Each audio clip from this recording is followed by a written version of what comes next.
Bonjour Christian Saint-Etienne. Bonjour. Merci d'être avec nous en direct. Je suis très content de vous recevoir parce qu'avec vous, on va faire un petit peu de pédagogie. On a beaucoup voilà, je viens de le lire, hein, on a des réactions de Greenpeace, également de l'UFC Que Choisir qui demande de ne pas ratifier ce texte. On a entendu dans le journal de 7h30, en gros, les tenants et les aboutissants de cet accord avec Maud Descamps. En gros, le CETA, c'est la suppression de 98% des droits de douane, mais l'envers du décor, c'est la libre circulation des viandes issues d'élevage bovin nourri aux farines animales ou dopés aux antibiotiques. Les éleveurs de bovins français s'inquiètent aussi des quantités qui pourront être importées. Est-ce que, Christian Saint-Etienne, c'est la raison principale de tout ce haro sur le CETA ?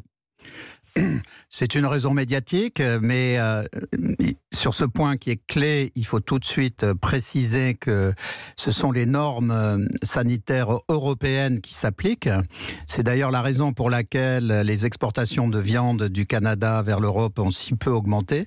C'est parce que pour exporter de la viande du Canada vers l'Europe, il faut que les élevages du Canada, et ça sera vrai pour tous les autres accords de ce type, respectent les règles européennes, donc notamment interdiction des hormones pour le bœuf, interdiction des additifs pour le porc.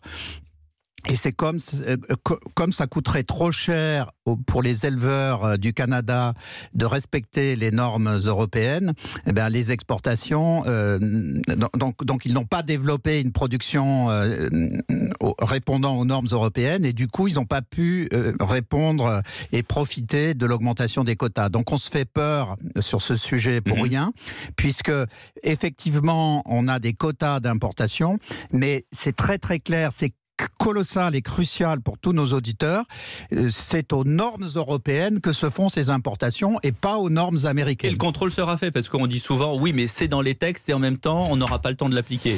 Non seulement les contrôles sont faits, mais vous voyez bien que les producteurs non européens ont parfaitement intégré la dureté de ces normes, puisqu'ils n'essayent même pas d'exporter vers l'Europe.